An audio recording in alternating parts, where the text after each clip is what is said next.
আর এই উম্মতে মুহাম্মাদির মধ্যে আরো 70,000 স্পেশাল মানুষ আছে যারা বিনা হিসেবে বিনা আযাবে ডাইরেক্ট জান্নাতে যাবে ইনশাআল্লাহ। বলে দিব তারা কারা। তবে অন্য একটা হাদিসে আসছে যে প্রত্যেক হাজারের সাথে আরো 70,000। তবে শর্ত কঠিন। কিরকম শর্ত?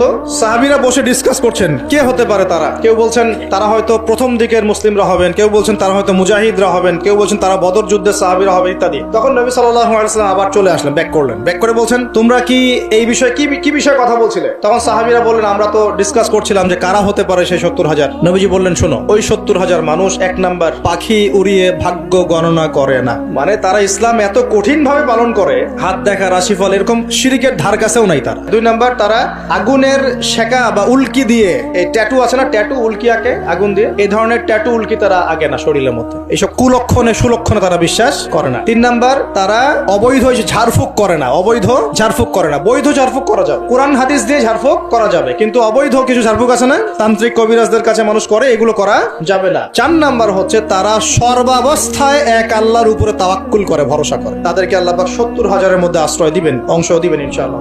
এক সাহাবী দাঁড়িয়ে বললেন ইয়া রাসূলুল্লাহ, আমার জন্য দোয়া করেন, আমি যেন সেই 70,000-এর মধ্যে থাকতে পারি। তো নবীজি বললেন হ্যাঁ তুমি 70,000-এর মধ্যে একজন। এরপর আরো দুজন সাহাবী দাঁড়িয়ে গেলেন, আমার জন্য দোয়া করেন। নবীজি বললেন না, এভাবে সবার জন্য দোয়া করতে থাকলে দরজা কি হতো? বন্ধ হয়ে যেত। এই দরজা খোলা আছে।